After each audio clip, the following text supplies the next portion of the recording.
Welcome to Tenor Tech, where I solve the problems you didn't even know you had. You begin by confirming your license and account.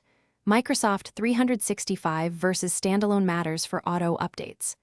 Once signed in, save your files and close all Office apps so updates can replace files cleanly. Make sure your device is plugged in or above 20% battery and has about 1 GB free disk space. Then open any Office app, navigate to File, Account, and choose Update options. Select Update Now. This kicks off the download and prepares installers. Follow on-screen prompts when they appear to continue. Once Update Now begins, watch the download progress and estimate time. Feature updates often take 10 to 30 minutes on typical broadband.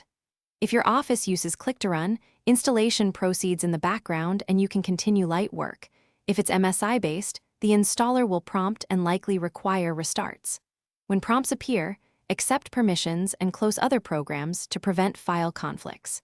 Make sure automatic save is off during critical edits, and monitor for any additional Office component updates that install sequentially. After installation, restart your device when requested. This finalizes file replacements and services. Reopen an Office app and verify the version under File, Account, About Office to ensure the latest build installed. If the update fails, run Office Repair through Settings Apps Microsoft Office Modify and choose Quick First, then Online if needed. That fixes corrupted installations.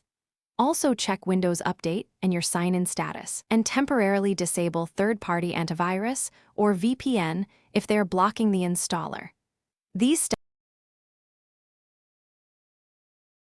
Thanks for watching. Subscribe to keep your life in tune.